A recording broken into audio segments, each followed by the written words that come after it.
এটাকে আমি অত্যন্ত স্বাগত জানাচ্ছি। কারণ এই বাসারার ইতিহাস অনেক গভীরে, অনেক তাৎপর্য আছে। সেটা হয়তো তারা উপলব্ধি করতে পারছে যে আজকের বাংলাদেশকে যদি আমরা সামনের দিকে এগিয়ে নিয়ে যেতে চাই, বাংলাদেশকে সামনের দিকে যদি আমরা অনেক আগায় নিতে চাই, তাহলে আমাদের এই দরকার আছে আজকে বাংলা ভাষাকে গুরুত্ব দিতে হবে।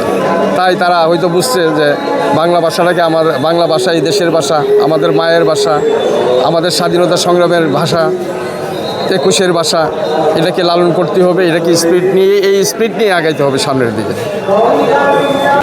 আমরা তো আশা নিয়েই বেঁচে থাকি। পরিবর্তনশীল অবস্থা খুবই ভালো লাগছে।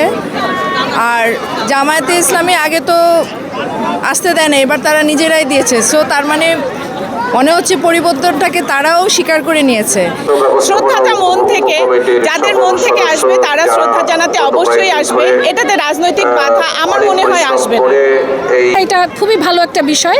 পৃথিবী পরিবর্তনশীল এবং ওনাদের মন মানসিকতাও পরিবর্তন হচ্ছে। হয়তো তারা বুঝতে পেরেছে আমাদের বাঙালি জাতির ইতিহাসে এই দিনটি আসলে কত গুরুত্বপূর্ণ, এবং তারা যেহেতু এসেছে আমার মনে হয় তাদের সবাইকে ওয়েলকাম করা উচিত সবার।